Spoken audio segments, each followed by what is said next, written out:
જરા મેં મંત્ર બોલ્યો તો પછી મારા ગુરુજીને યાદ કરીને પછી બોલ્યો.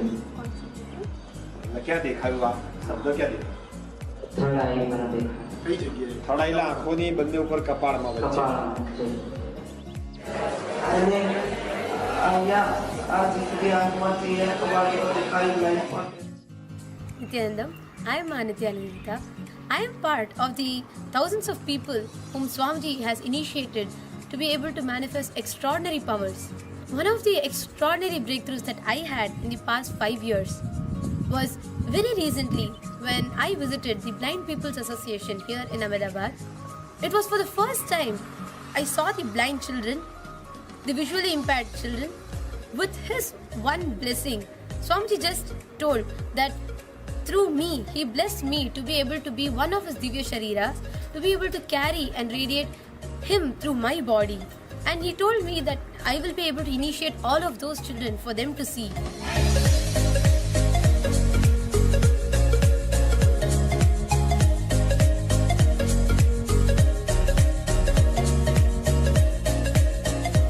The Blind People Association, especially today in morning sessions,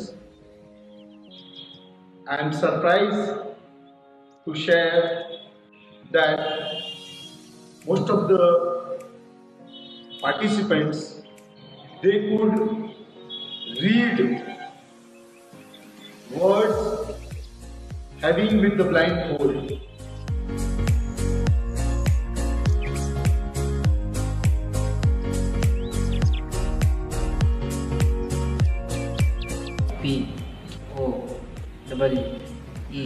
PONTIFF. So POWER, and he seen R as K. Wow, beautiful. Beautiful. Excellent. Very nice. Yes, so I'm going to just show this piece of paper, and that's exactly what is written.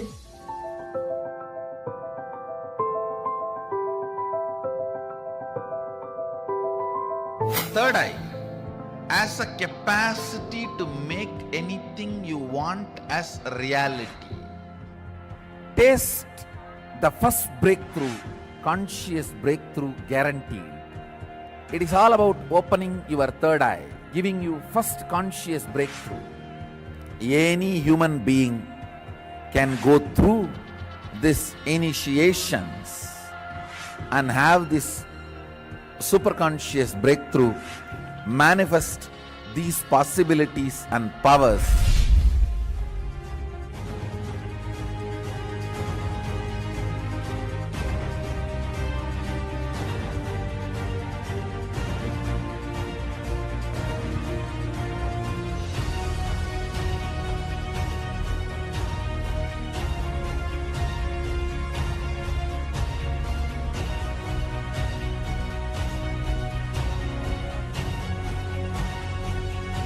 One of the biggest gift to the humanity from KAILASA is this third eye awakening, even for the born blind, visually impaired human beings.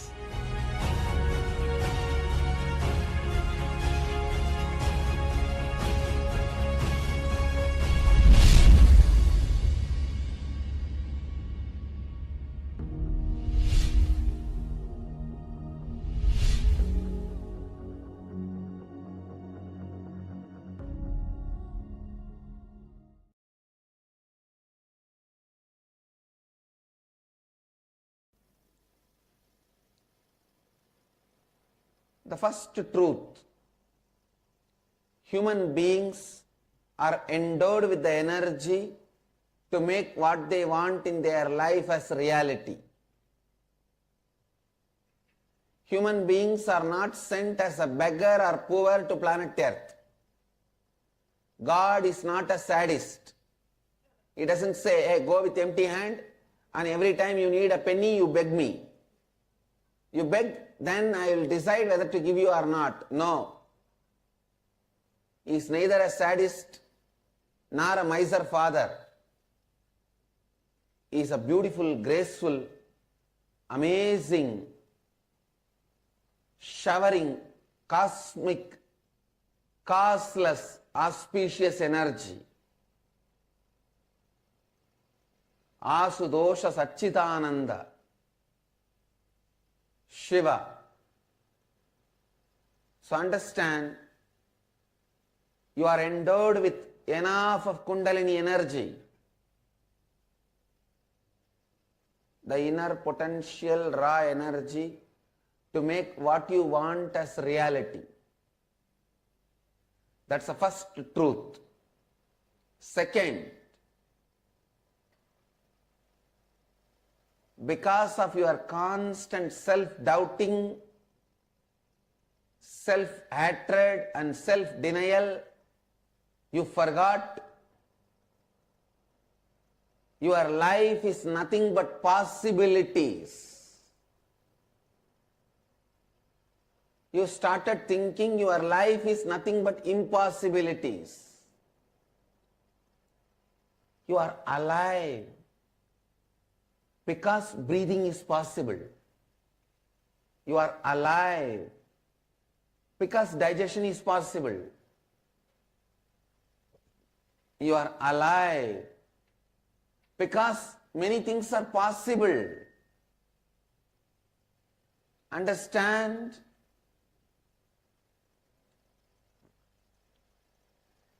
Understand? Life is possibility. It is not impossibility.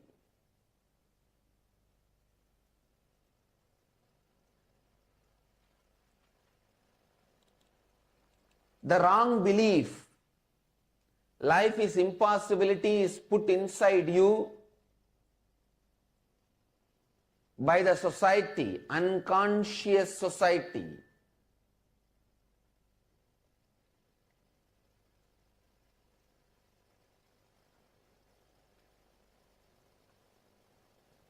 So you need to know the truth, the ancient secret which produced greatest leaders in every field. Please understand the most ancient secret, secret of the secret of the secret, which produced greatest leaders of every field. Still kept as a secret, transferred only from guru to disciple in the world's oldest ancient civilization, the spiritual tradition. I am sharing that with the world. Listen. Science of awakening the inner potential bioenergy, Kundalini Shakti, and directing it to create what you want as reality. This science was available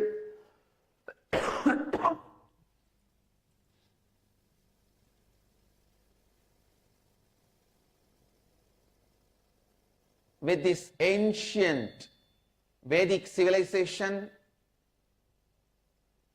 It was transmitted from guru to disciple, guru to disciple, guru to disciple.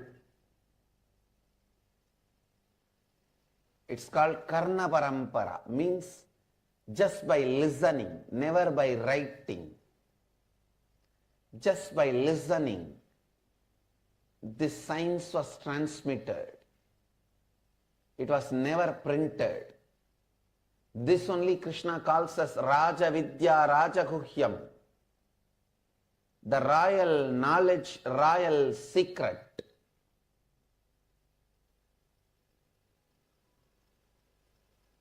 I am transmitting that science to all of you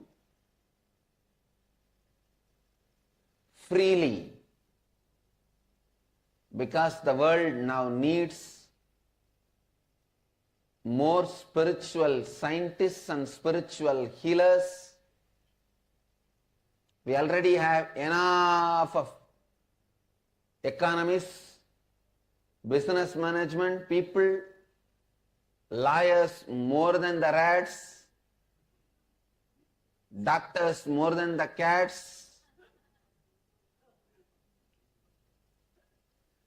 army people more than any number.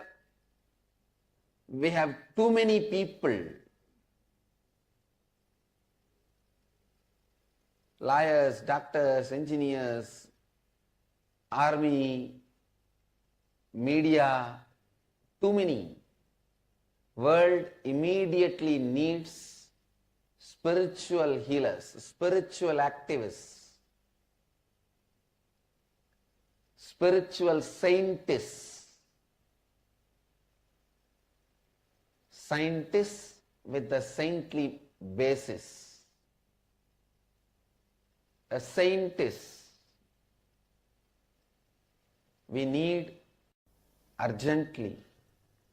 That is why I have decided to share this knowledge with the whole world. So listen. Please understand, there are some people who have the latest best cell phone, but they do not even know how to send an SMS.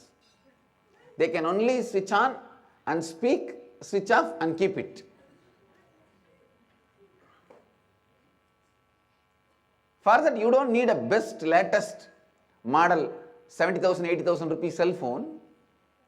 Just 800, 900 rupee cell phone is enough.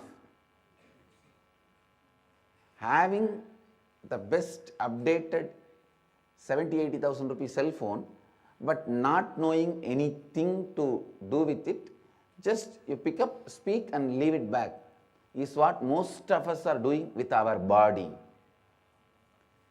Our body is basically hardwired. Our brain is hardwired. The system is developed to experience so many extraordinary powers. Understand, you are not built just to be a clerk, just to be an attendant, or just to be a worker. Your being is basically built in to experience God, to experience divine, to experience the ultimate, to experience complete completion,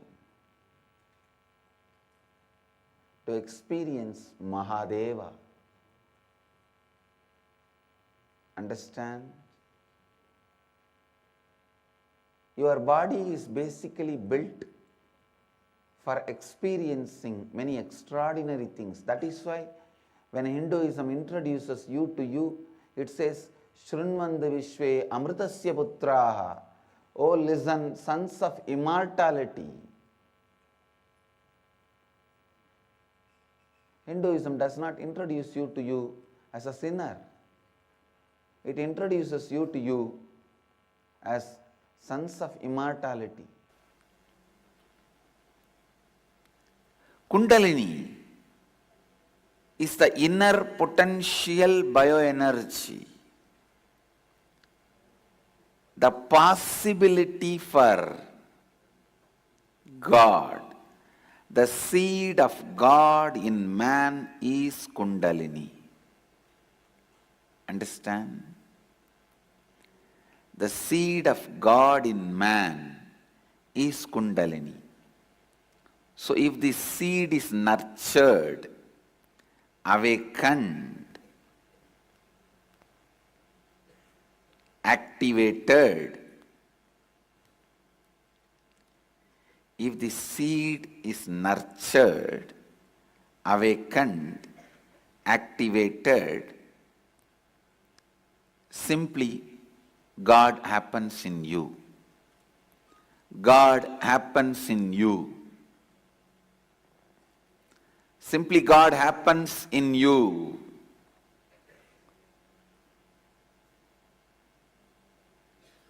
Kundalini is inner potential bioenergy. People ask, Why is this energy hidden at all? Please understand, it is not hidden. It is in the form of seed.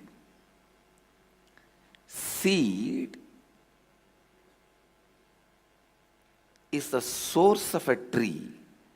That does not mean the tree is hidden inside the seed.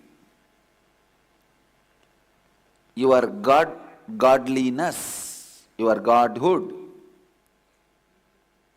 is from Kundalini. Kundalini is the source of your godliness.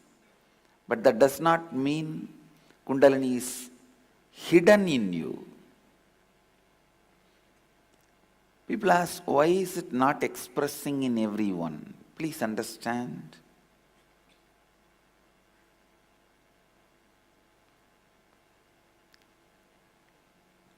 This is like you asking, why everyone is not becoming president of the country?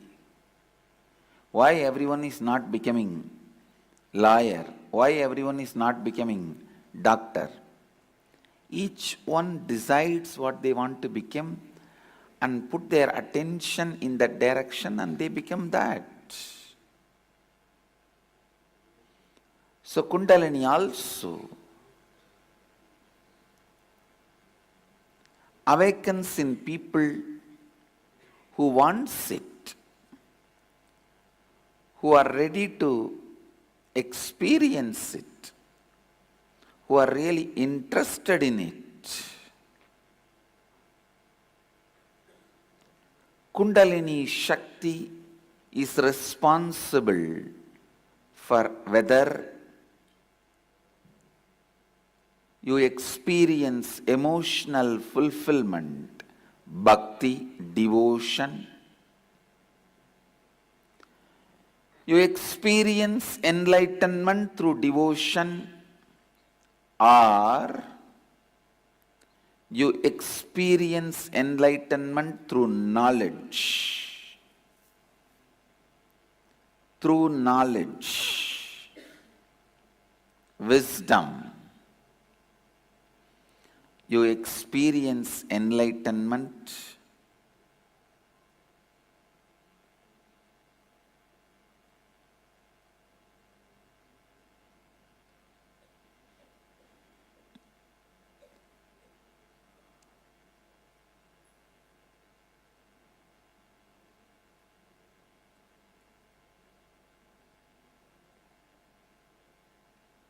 You experience enlightenment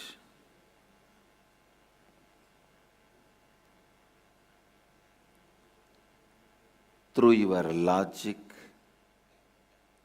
Whatever achievement happens in your life,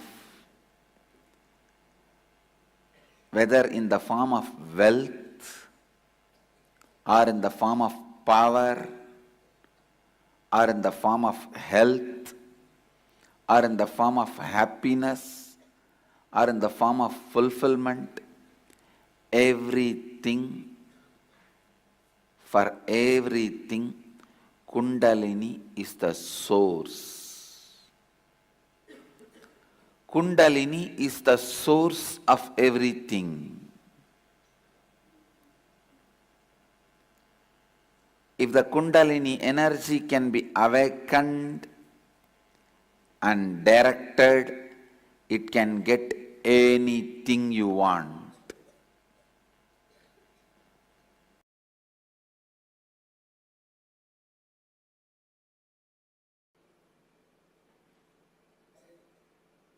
Third eye, one of the most discussed, analyzed, debated, argued, and most misunderstood subject. Please understand,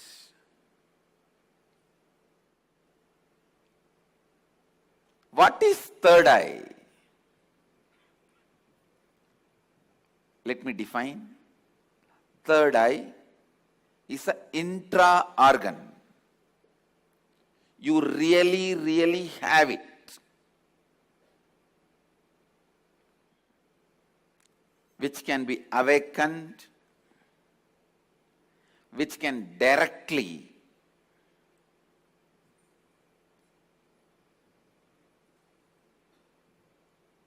be part of your day-to-day life. Third eye and awakening the third eye is not just mystical alone. It can be directly experienced in your very physical plane.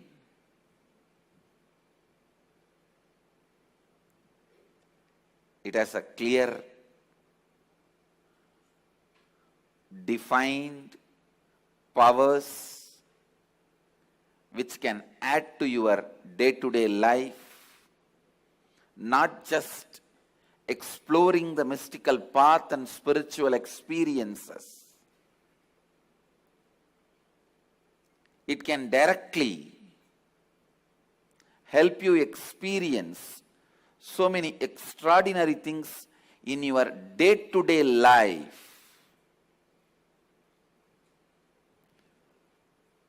Almost all religions, all spiritual groups, whether it is ancient and tribal based or very modern secret groups, all spiritual groups have worked on third eye because that's the most easiest, most powerful way of awakening yourself to the higher dimensions. Awakening yourself to the higher dimensions.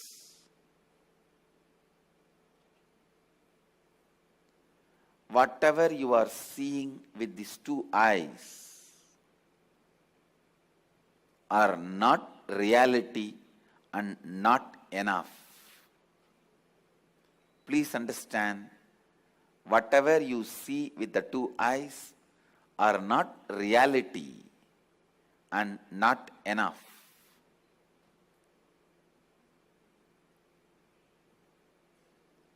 Third eye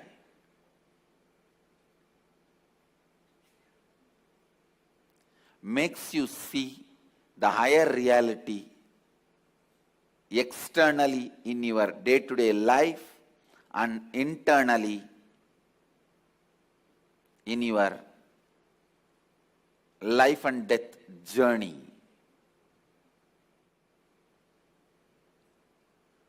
Third eye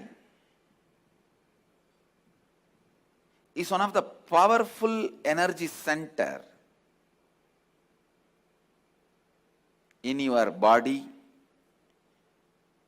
It is located between both eyebrows, where I have this red color kumkum. Third eye is called Chakra Raja, king of chakras. That's the last chakra. The crown center is not actually chakra, it's an opening. The third eye is the last chakra, an ultimate chakra in your body. All the different energy centers in your body is ruled by third eye chakra. It's called Ajna chakra in Sanskrit. It means literally the seat of the will power. Will. Ajna means will. That's the seat of the will power. Ajna chakra. Will power.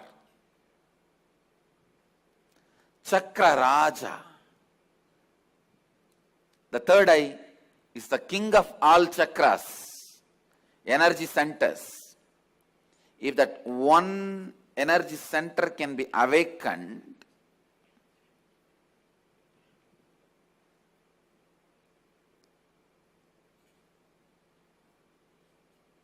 all the energy centers can be awakened. That is why in Hindu tradition, the various pilgrimage centers are identified with the different chakras. But Varanasi, the pilgrimage center of Hinduism, is associated with the third eye. That is called as a third eye center. The Anya Chakrasthala, Varanasi. When your third eye is awakened,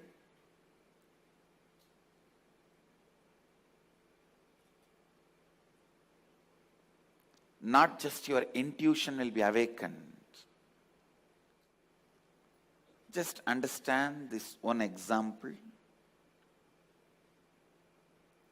A person who is standing in a road and seeing both sides. How much he can see? He may be able to see 100 meter this side, 100 meter this side. But if a person is standing on the 10th floor and seeing the same road, he can see 1 kilometer this side, 1 kilometer that side. So a person who is standing on the 10th floor, if he says a lorry is coming or a Benz car is coming, the person who is standing on the ground, he will think, no, it is not there. How can he say it is coming? Few minutes, it will come. So the person who is standing on the ground will think the person who is standing on the 10th floor is having intuition. It is not intuition, it is in tune with the reality.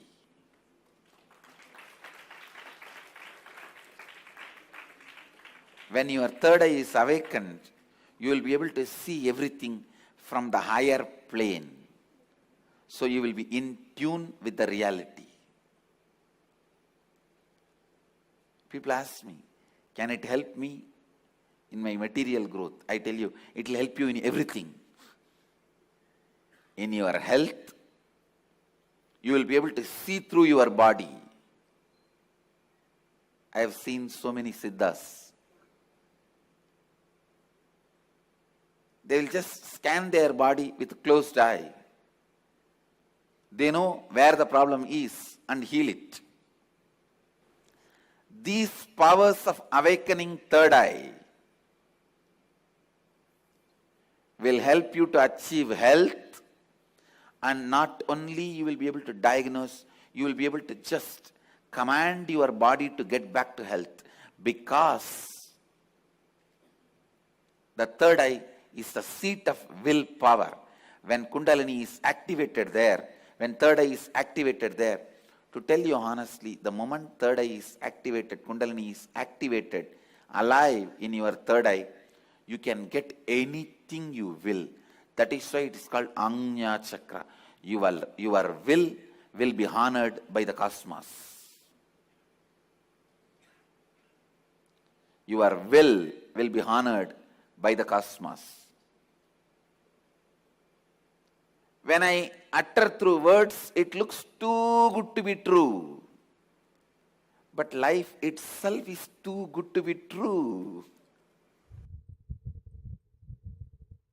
Manifesting the powers means what you think as extraordinary because of your wrong bringing up.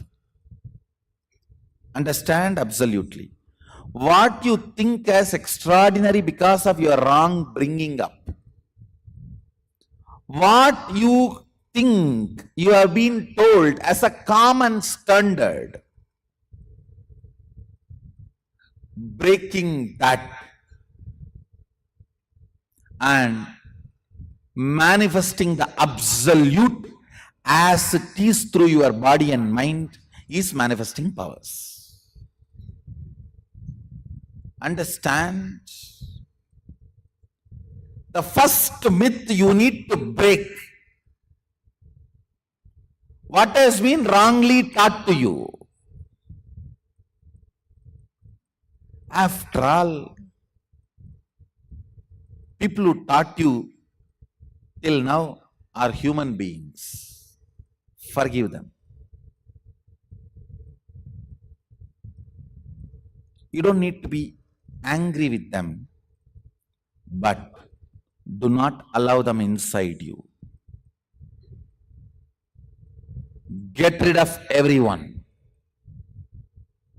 Understand, unless you break the standards they taught you, you are not going to have a superconscious breakthrough. Superconscious breakthrough means breaking all the standards you have been taught. You have been told so many lies,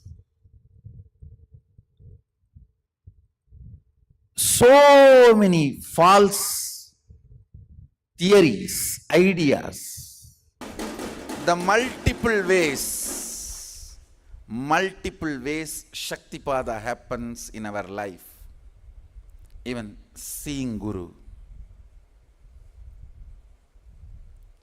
When you see, if your lips and eyes become big, Shaktipada is happening. When your two eyes are not enough, when your two eyes are opening wide and not able to catch the master's form, your third eye is opened as a gift. The energy enters through two eyes, hits the third eye, and it is opened. If you are not able to contain the joy with the mouth and becomes wide open, the energy enters, touches the heart and opens that.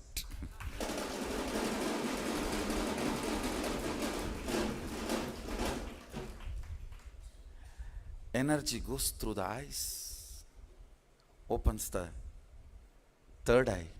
Energy goes through the mouth, opens the heart. And I tell you, automatically your breathing pattern will change, because your breathing pattern is the remote control for your neurological functions. Your whole neurological functioning is controlled by your breathing pattern. Your breathing pattern is your remote control for your neurological activities. The moment you see the master, see the Guru, in his presence, you will see the breathing pattern automatically changes, because he is operating the remote.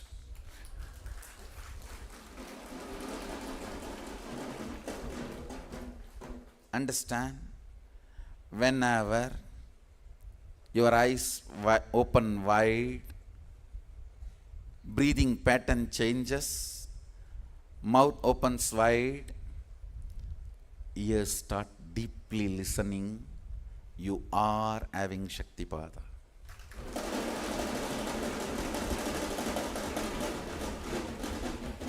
Sadashiva beautifully describes eyes opening wide to drink his form, mouth opening wide because uncontainable joy, breathing pattern changing, ears getting into the listening space, skin experiencing goosebumps. All these are the clear definition that you are having Shaktipada. Whether you see him,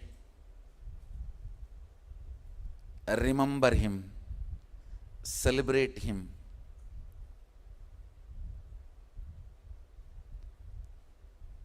dance with him, eat with him, live around him, or in the modern days, getting a like from him, all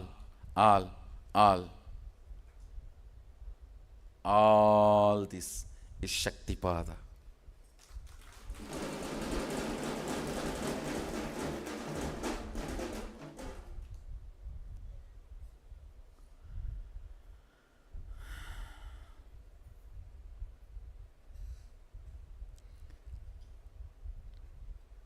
Celebrate Shaktipada. Most practical, easiest, best Shaktipada. People ask me, how to get the best Shaktipada from you, Swamiji? I tell you, live or alive, morning satsang is the best Shaktipada.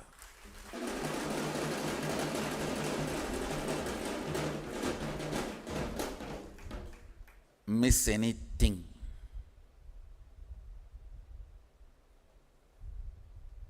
not morning satsang.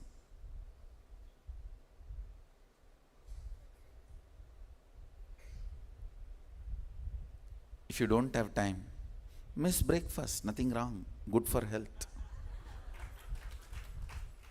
But not morning satsang.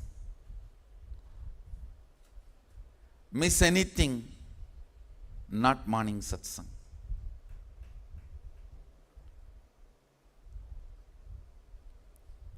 Celebrate Shaktipada. I tell you,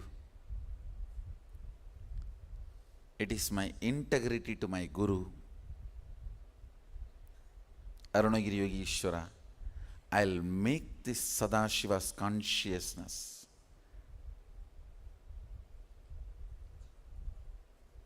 Sadashiva's power manifestation. I'll make Sadashiva's consciousness, Sadashiva's powers manifesting as lifestyle for the whole humanity.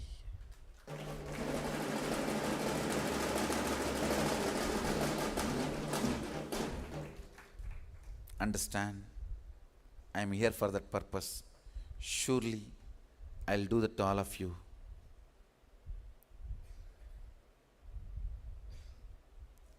Just by Shaktipat, nothing else. Celebrate Shaktipada.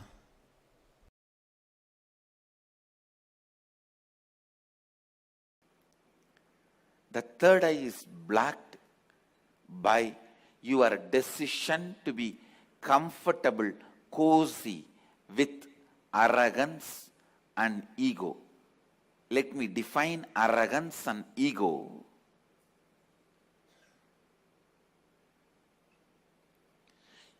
Your decision to carry on with your life with the small informations and your false identity built with the small information given to you about you is arrogance and ego. Your decision to carry on with your life having you, which is built with very less informations about you. It is like when you are young, the informations you receive about you and others, which are not completely complete. If you received the information, you are insecure, you need to be protecting yourself, you are powerless, you are weak, you are ignorant,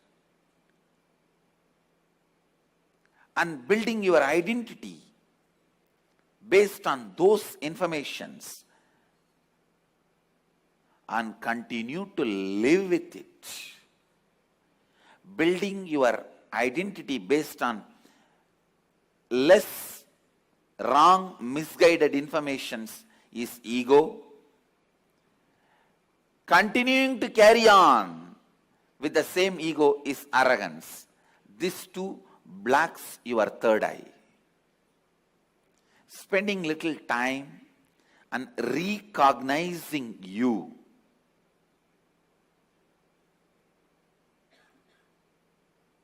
by internalizing some of the truths from the Upanishads, understanding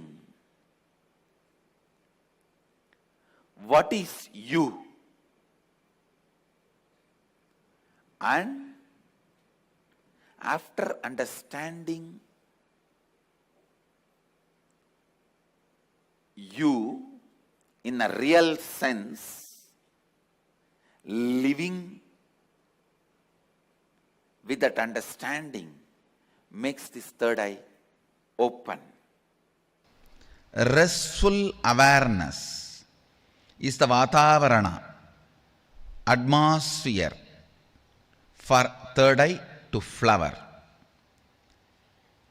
Will grows, expands in the space of restful awareness, never in the space of chaos or tension. Listen, whenever you remember, you will always have certain tension in this area. Only with the tension in the muscle, the forehead muscle, you can even remember you. Consciously practice for next 48 hours to keep that area in a restful awareness. Remember, no tension there, no stress there, pure restful awareness, a cool breeze feeling, inside and outside, inside the skull, outside the skull, cool breeze feeling, not hot clay. If you are having hot clay feeling, that is what is inside the skull.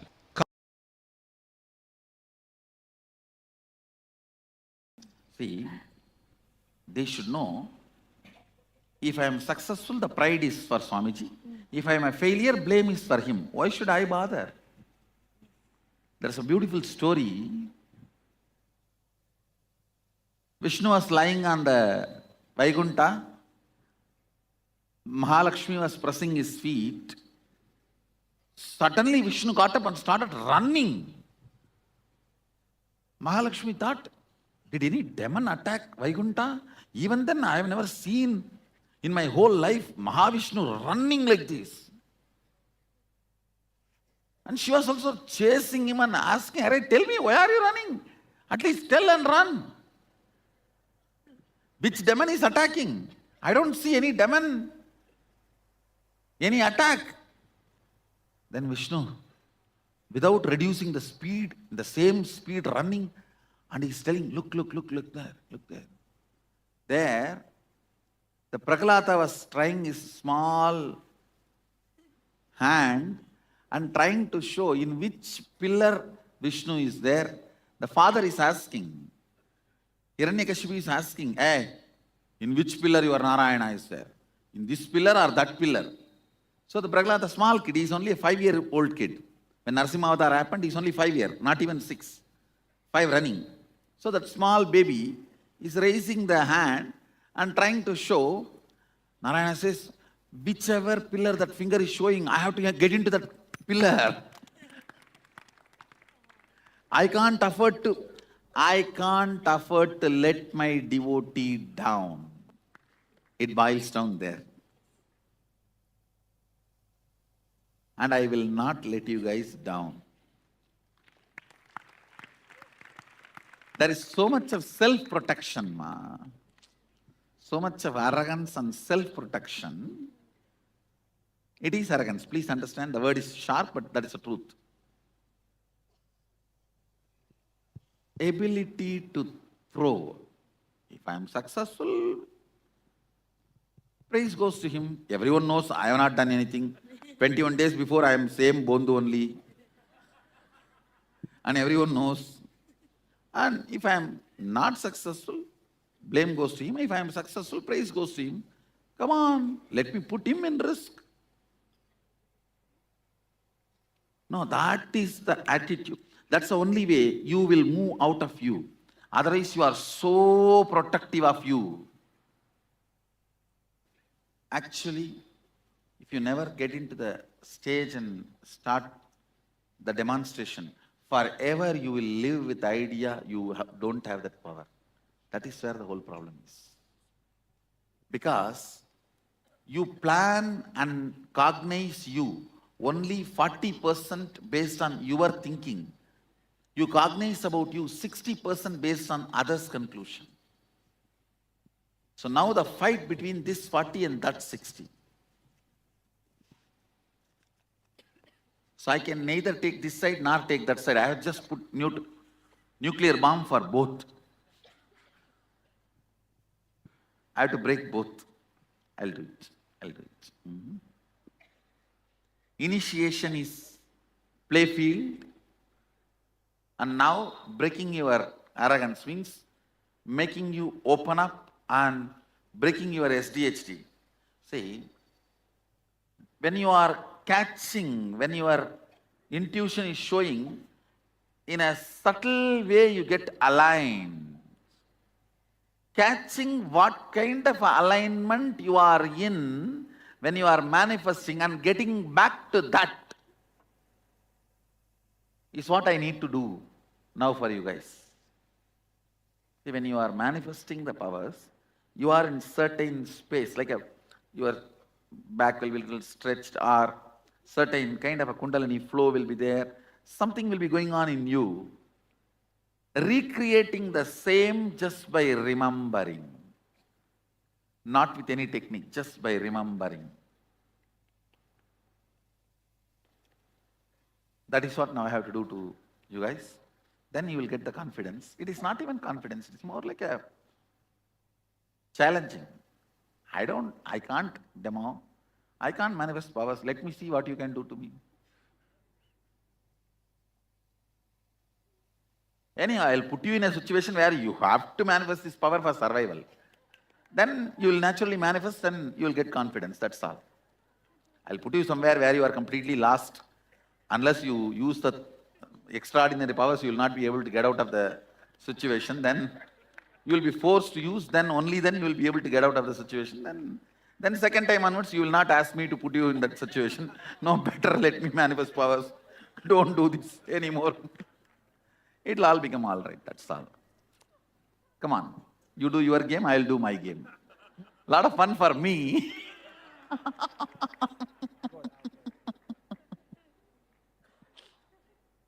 Now sometime,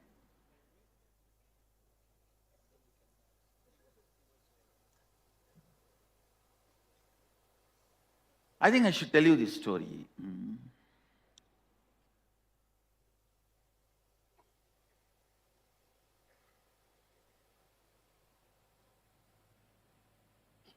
At one time, in 1999, when I sit with closed eyes, I just know I am Sadashiva. But when I open my eyes and start operating, there is one small stone kind of a thing in front of my Anandagandha, which will always hit. So I tried to break that stone again and again, means manifest Sadashivatva through this body also.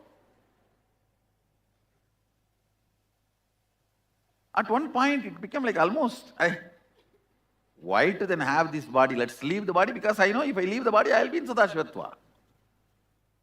Unnecessarily, why struggling? I was in the banks of Narmada doing tapas.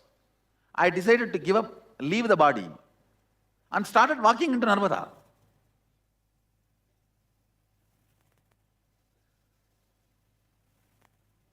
When water came up to the neck level, I closed the eyes and started walking.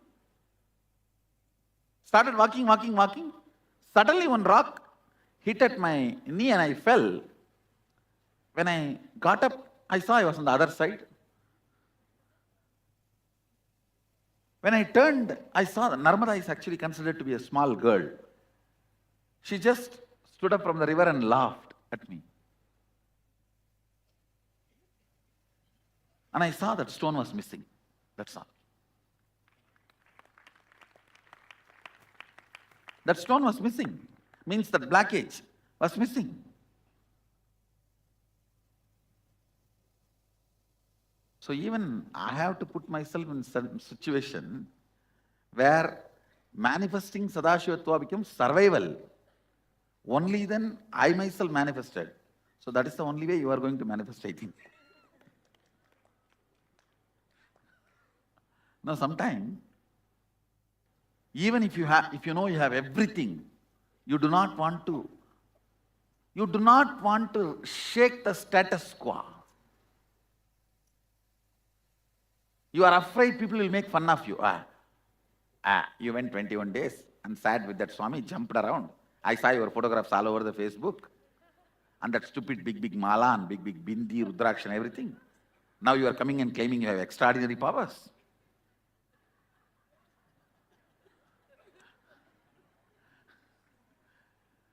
You are afraid of people laughing at you.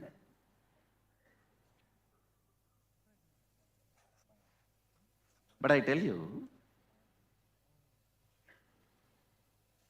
people will never laugh at you if you decide and start manifesting. I tell you, I will not let you down.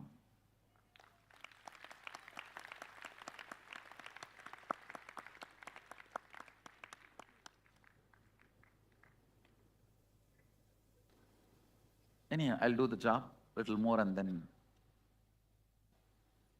I'll make it happen. I have to. You manifesting power, whether it is survival for you or not, it is survival for me. Because that is the only reason I am surviving. I am alive. Making you manifest is my responsibility more than your responsibility. Come on. Say, why I am asking you to surrender, not only opening it, now itself I am making sure it becomes permanent. Okay. That is why this whole game is. Do one thing. I'll give you a simple, straight technique. When you sit with the closed eyes to read, visualize your face is my face. Yes. Surrender all your feelings into me. Say, if Swamiji reads, it's glory for Swamiji. If Swamiji doesn't read, it's not glory for Swamiji. Yes. So I have nothing to do with this. Do you want to read or not? Read. Yes. So Swamiji says very clearly, whether you are able to manifest or not, it is my responsibility so that you manifest. And Swamiji himself put himself in such a situation. He shared the story of when he was in Narmada. So he will put us in a situation where we have to manifest. So very beautifully, and as manifest means the powers that we just enter into a revelation by Swamiji, the science of power manifestation. As today is the day 1 of Paramashivoham Level 2. So all of you are those who are especially new, where all of us are getting introduced to the Paramashivoham Level 1 program, Paramashivoham Level 2 program. So we assume that we have already completed Paramashivoham Level 1, and we are entering into the deeper level of completion in Paramashivoham Level 2 program. And today, as the day is on day 1, Kalpataru, manifesting your reality. So, and we just got introduced to the science of power manifestation. So next will be getting initiated into the science of power of third eye. The next is going to be a revelation, actually a meditation by Swamiji himself, a guided meditation by Swamiji, where it's a Sahasra Deepa meditation, means 10,000 Deepa is lit for us to awaken the third eye. So this is going to be a very intense meditation to open the third eye. Swamiji specifically in AK Adi Kailas. In Adi Kailas, Swamiji on one day he just lit 10,008 lamps and met whole process, and it was a recorded one. Even though it's recorded one, it's a very powerful meditation technique to open your third eye. Yes, and this is a beautiful meditation process where at the same time we try to see the whole 10,000 lights all at the same time. When we're able to see and expand ourselves, we'll see how internally our awakening happens. It's such a powerful meditation that Swamiji has gifted us. So it will be guided directly by Swamiji. So let us now come back to that space, the meditative space, and become ready and available for this meditation process.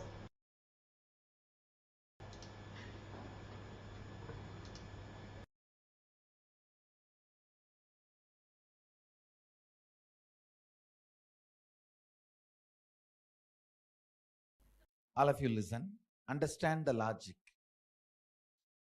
See, a large fire can only make your eyes fatigued, tired. Your eyes will only try to get diverted. But small fire in lot number, like this diyas, like this deepas,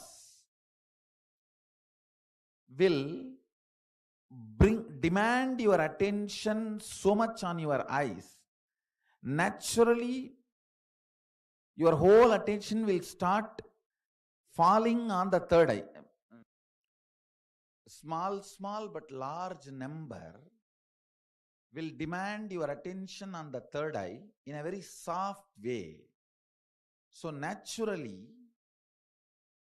the third eye will be intensely awakened. Now, I am putting the bioenergy of Sadashiva into all these lamps. So just intensely try to look all the fires at a time. Please listen. This is the key of the technique. Every light in front of your eyes, try to look at them all spontaneously, simultaneously.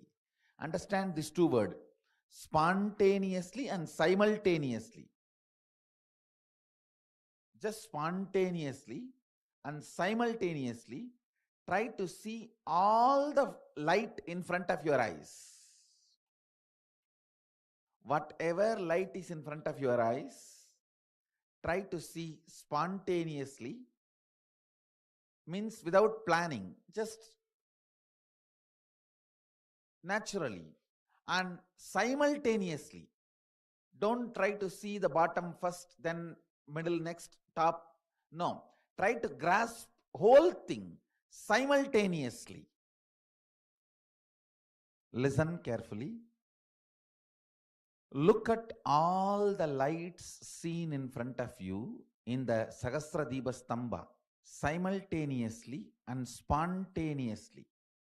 Try to see top to bottom simultaneously.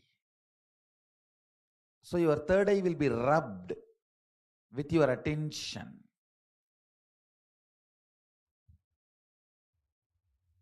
Shiva. Shiva. Sadashivoham.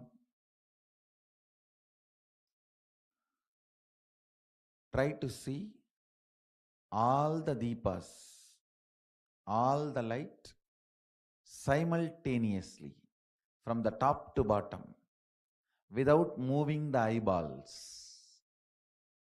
Without the movement of the eyeballs, try to grasp the whole thing simultaneously.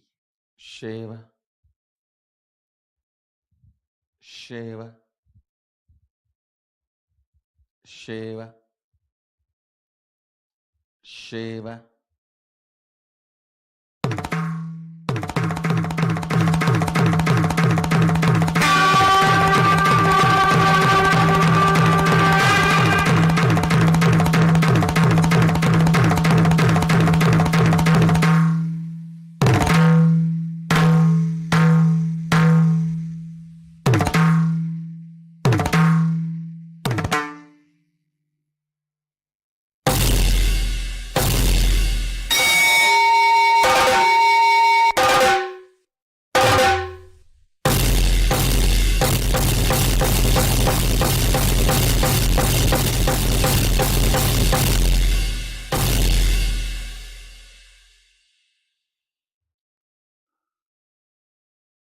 Shiva,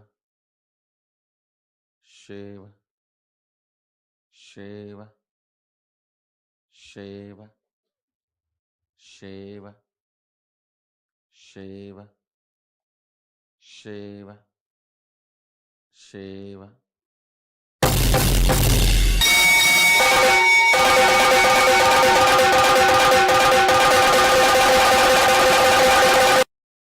Shiva.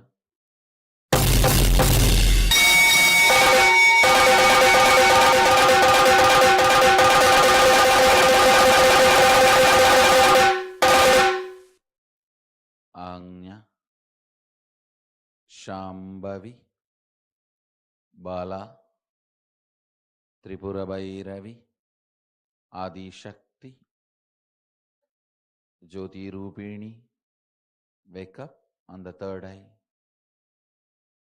Shiva, Shiva, Shiva.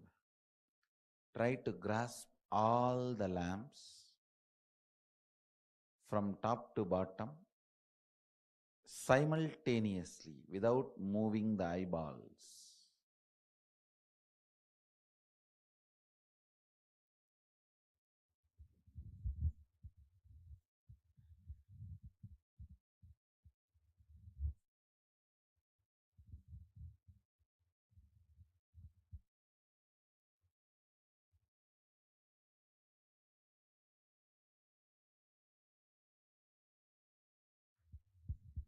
Shiva Tvamasi, Shiva.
சத்தியம் காத்திடும் உத்தமத்தியே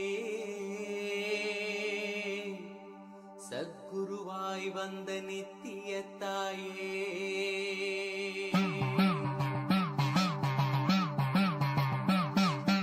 வேதங்கள் வணங்கிடும் ஆதியும் நீயே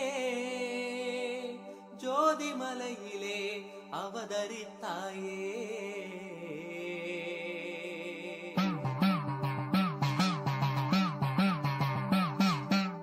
அவனியை பேணும் ஞானமும் நீயே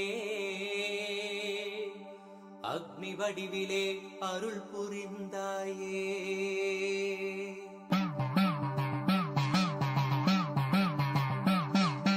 பூதங்கள் ஐந்தையும் ஈன்றவள் நீயே அழல் உருவாகவே ஈன்றெழுந்தாயே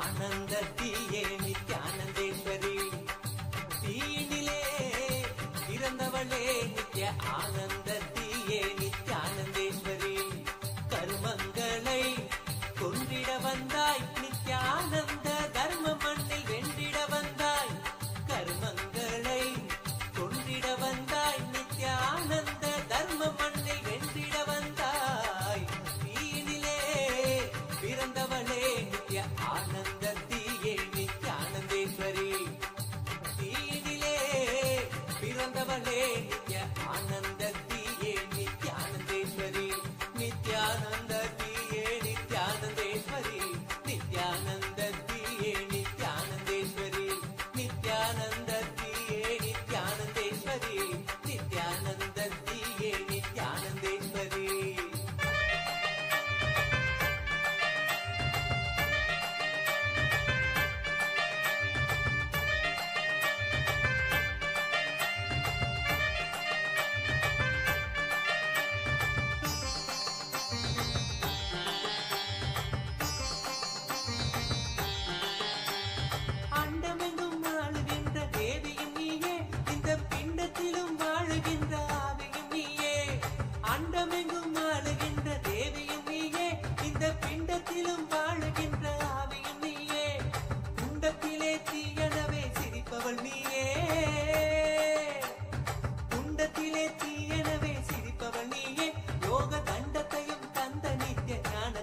தாயே யோக தண்டத்தையும் தந்த நித்த ஞானத்தின் தாயே தீயினிலே பிறந்தவளே நித்ய ஆனந்தத்தியே நித்யானந்தேஸ்வரி நித்யானந்தத்தியே நித்யானந்தேஸ்வரி நித்யானந்தத்தியே நித்யானந்தேஸ்வரி நித்யானந்தத்தியே நித்யானந்தேஸ்வரி நித்யானந்தத்தியே நித்யானந்தேஸ்வரி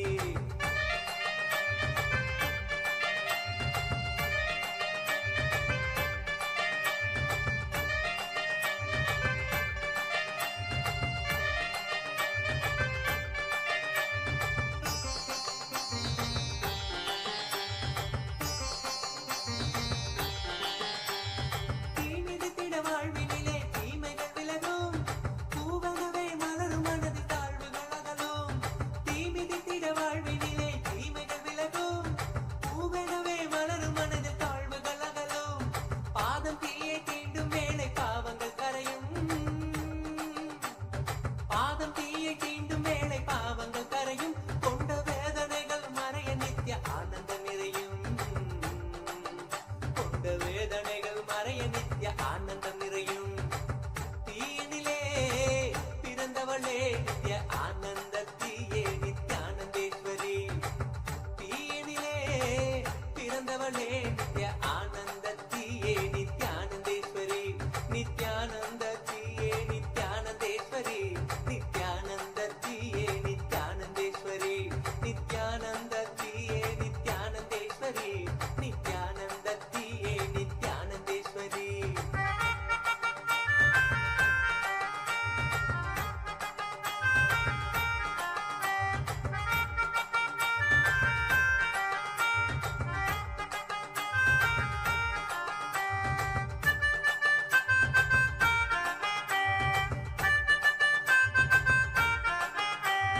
தீயன பூக்குழியினிலே கனன்று எறிவதும் பெற்ற தூயவளே நீ என்றும் நாங்கள் அறிவோம் தீயன பூக்குழியினிலே கனன்று எறிவதும் பெற்ற தூயவளே நீ என்றும் நாங்கள் அறிவோம் அச்சங்களை துச்சமாக மிச்சமின்றியே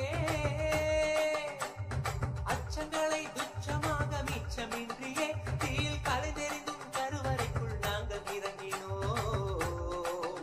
தீயில் கலைந்தெறிந்தும் கருவறைக்குள் நாங்கள் இறங்கினோம் நித்யாகினி தியானாகினி ஆனந்தாகினி உந்த ஞானாகினி தன்னில் இன்று நாங்கள் நடக்கவே நித்யாகினி தியானாகினி ஆனந்தாகினி உந்த ஞானாகினி தன்னில் இன்று நாங்கள் நடக்கவே காமாகினி கோபாகினி ஜலராகினியா காமாகினி கோபாகினி ஜலராகினியா காமம் பசி கோபம் மூன்றும் தீயில் கடக்கிறோம் காமம் பசி கோபம் மூன்றும் தீயில் கடக்கிறோம் தீயினிலே பிறந்தவளே நித்ய ஆனந்தத்தியே நித்யானந்தேஸ்வரி தீயினிலே பிறந்தவளே நித்ய ஆனந்தத்தியே நித்யானந்தேஸ்வரி நித்யானந்தத்தியே நித்யானந்தேஸ்வரி நித்யானந்தத்தியே நித்யானந்தேஸ்வரி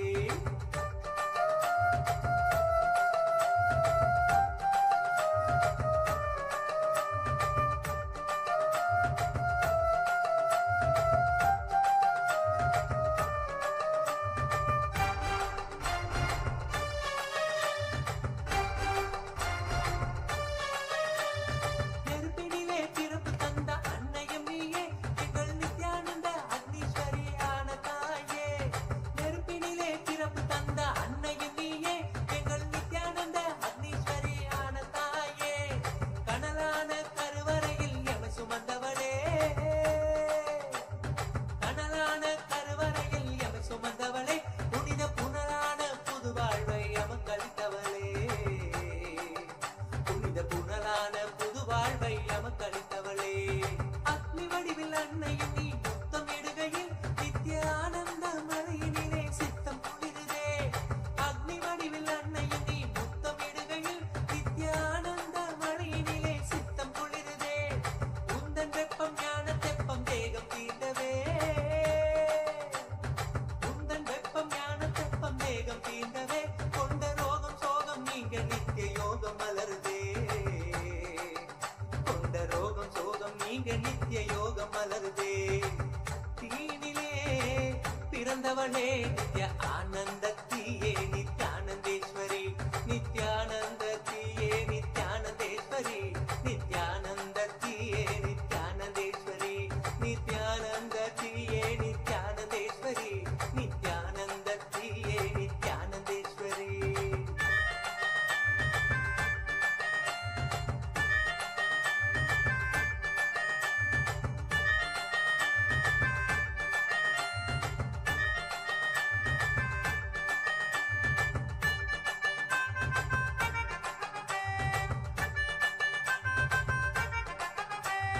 மெய்கருப்பை அருள் புரிந்த கற்பகமும் நீ இந்த மெய் கொண்ட மாசழித்த அற்புதமும் நீ மெய்கருப்பை அருள் புரிந்த கற்பகமும் நீ இந்த மெய் கொண்ட மாசழித்த அற்புதமும் நீ உக்குழியாம் திருவடியில் பொய்மை நீங்குது உக்குழியாம் திருவடியில் பொய்மை நீங்குது இந்த மெய் கடந்த பக்தியினால் மெய்மை ஓங்குது இந்த மெய் கடந்த பக்தியினால் மெய்மை ஓங்குது செந்தழலோடு கடந்திடனின் எழிலொரு அடைந்தே செங்கடலினை கழுவிடமும் உலகினை கடந்தோ செந்தழலோடு கடந்திடனின் எழிலொரு அடைந்தே செங்கடலினை கழுவிடமும் உலகினை கடந்தோ தூயவளே உன்னருளால் மறுபடி பிறந்தோ தூயவளே உன்னருளால் மறுபடி பிறந்தோ தீயனவே திகழ்ந்தருளும் தாயுனை பணிந்தோ நித்தேஸ்வரி தாயுனை பணிந்தோ நித்தேஸ்வரி தாயுனை பணிந்தோ தீனிலே பிறந்தவளே நித்ய ஆனந்தத்தியே நித்யானந்தேஸ்வரி தீனிலே பிறந்தவளே நித்ய ஆனந்தத்தியே நித்யானந்தேஸ்வரி நித்யானந்தத்தியே நித்யானந்தேஸ்வரி நித்யானந்தத்தியே நித்யானந்தேஸ்வரி நித்யானந்தத்தியே நித்யானந்தேஸ்வரி நித்யானந்தத்தியே நித்யானந்தேஸ்வரி நித்யானந்தத்தியே நித்யானந்தேஸ்வரி நித்யானந்தத்தியே நித்யானந்தேஸ்வரி.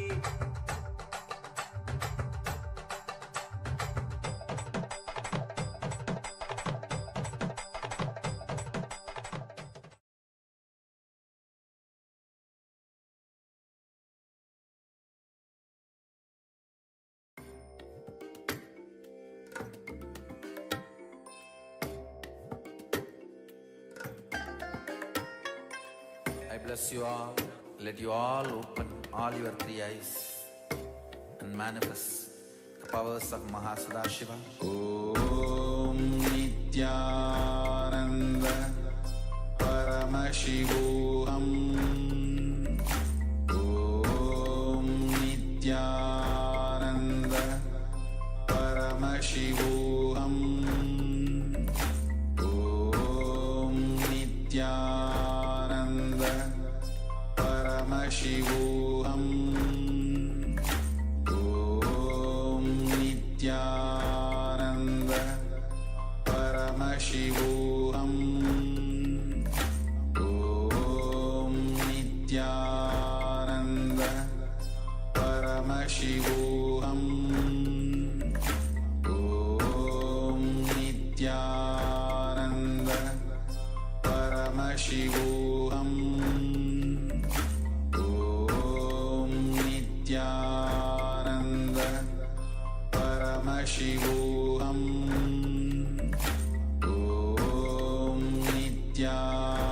Om Nithyananda Paramashivoham.